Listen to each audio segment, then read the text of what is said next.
Yan na. Yun. Yun. Kita nyo, tumalsik yung mga laway-laway. Okay, mga boss.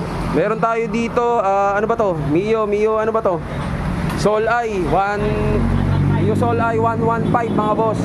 Galing pa ng Alaminos, Laguna. Grabe si boss. Ngayon si boss, papacheck na sana yung makina. Kaya lang, by schedule tayo sa makina eh. So ang titirahin na lang namin yung lagotok issue. So nabaklas na ni Erickson yung mga kanyang gearings, no? Ayan, nabaklas na. Ang dali lang palang baklasin na ito. Hindi mo na kailangan baklasin yung gulong tsaka yung tambucho. So napaka-solid. Napaka-solid, ang ganda. Mabilis lang gawin to. Okay, lagotok issue. So ito na, galing pa ng Alaminos, Laguna. Grabe, salamat sa pagdayo, boss. So ayan na, ito na yung kanyang gearing. Pe-press na natin. Pe-press na Erickson. Ayan na, kung makikita nyo mga boss, may siwang yan. Ayan o, may siwang. Okay, puputok yan. Ayan na. Yun. Kita nyo, tumalsik yung mga laway-laway. Alright. Yan, okay na yan. Makawala na yung lagotok nyan mga boss.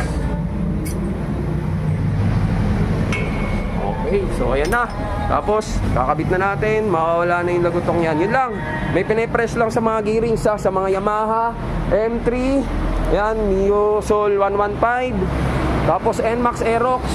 Gravis, meron din. Tsaka sa Mio Gear. Alright, so ayan na. Okay, ayan na yung gearings nya. Okay, alright, maraming salamat dyan sa taga, grabe, Alaminos, Laguna. Dumayo pa dito sa Earl Touring Garage. Salamat. Okay mga boss, yun na, okay na yung lagotok issue ng Mio Sol I 115. Uwi na si boss sa, sa Laguna.